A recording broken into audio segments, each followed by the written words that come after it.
Hello, I'm Matt Hatton, one of the founding partners at Transformer Insights. We are here at the IoT M2M Council booth at CES 2025, and I'm joined by Dwayne Wald, who is the Chief Product Officer at MultiTech.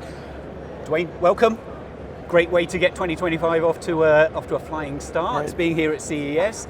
I want to talk to you about regulations, standards, security. Now, one of the key themes for 2025 that we at Transformer Insights see is around this growing requirement for regulatory compliance, and we saw that somewhat in 2024, but standards and regulations around things to do with cybersecurity are particularly coming to the fore now, as we see it. You agree? Well, as a data communications company, yeah, I definitely agree. And we see a lot more demand from our customers now, expecting that our level of cybersecurity readiness and capabilities are much greater today than they were even 2 years ago. But it's not just about the technology; it's about the business process. It's about everything else associated with bringing a product to market that's got high tech, it's got an operating system, it's got vulnerabilities related to hackability, etc. So this is only going to increase over time. So cybersecurity is an important topic, and what we see is that there's an emerging set of new requirements coming on the market, from regulatory bodies at the government level down to just industry regulations and whatnot. And everyone has a different idea what it should be, and I think that's really some complexity that's introduced into the ecosystem, the technology ecosystem. Is okay, what do we do? How do we address this? And what is the right way to look at this problem? Okay. And is this something that most customers are aware of? Is it something that they're coming to you with and saying, we've seen that there's this greater cybersecurity threats, or increasing numbers of increasing amounts of regulation that we have to comply with? Is it demand led?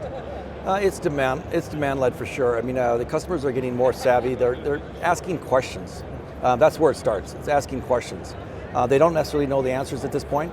This is still kind of in their organizations. They're trying to mature their cybersecurity readiness as well. But certainly, the regulatory scene is actually increasing its surveillance around this topic. We're seeing standards come in the European Union, for instance. They're introducing cybersecurity regulations within the RED, the RED standard. In the U.S. market, there's various organizations that are bringing forward a baseline of what you should do for readiness. MultiTech, we follow the NIST standard as far as readiness perspective. The ISO organization is now introducing, it's becoming more relevant as far as their cybersecurity readiness program, ISO 27000.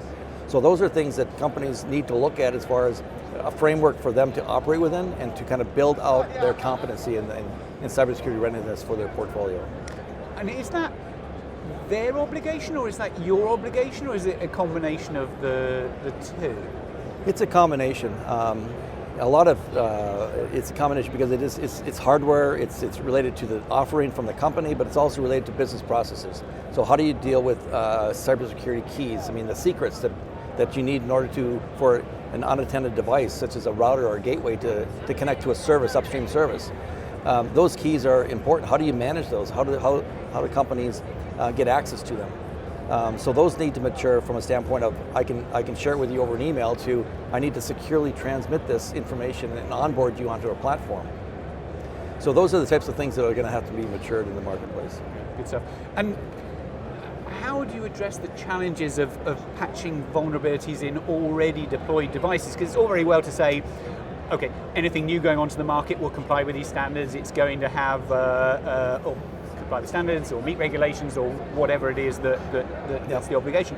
But there's a whole lot of brownfield deployments out there. So how do you tackle that? Well, you've got to pick products that are upgradable to some degree. I mean, it's going to be a debate of what's good enough in some cases. If you're in a very vulnerable and market such as utilities, you're going to have a higher degree of readiness needed in order to be compliant to the regulatory standards in your industry. But for sure, you've got to be able to have the ability to upgrade. You got to have vendor chain that can actually provide those upgrade services. And hopefully one day it will be any device will have the same sort of capabilities your smartphone does today, or your computer does with the operating system, where it gets automatic updates for updates to the operating system.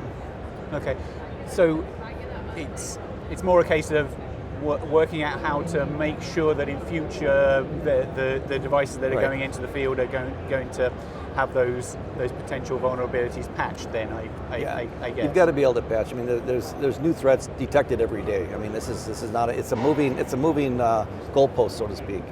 And so you've got to have that capability to react and respond. No one expects to be 100% good all the time, because things are changing and being identified. Yeah. And do you see much variation between different verticals? You mentioned utilities as one where they're particularly sensitive, I guess. I mean, it's critical national infrastructure, right? You see others where there's greater or less sensitivity to cybersecurity threats and so forth. I think the utility market, the oil and gas, where there's potential for high risk, they're the first to be able to be the most aggressive as far as requiring their vendor chain to be compliant to certain regulatory standards and cybersecurity compliance levels. But I think it will expand from there. There's adjacent technologies, adjacent platforms that'll interoperate with these types of in these markets. So it's going to expand. And I think it's going to be centered around some critical infrastructure industries, but eventually it will continue to go outward from there, as there's not a siloed solution out there for any particular industry. So it kind of permeates through into the entirety of the space. And in a way, it's sort of strange to pigeonhole only certain verticals as being critical national infrastructure, right? And you tend to think of it around being utilities, but then healthcare, is that not critical infrastructure, and supply chain? And there are, it's only when you start getting into pet trackers where maybe you think, okay, perhaps that's not quite so critical, but the vast majority of IoT deployments are critical in some way, I would say.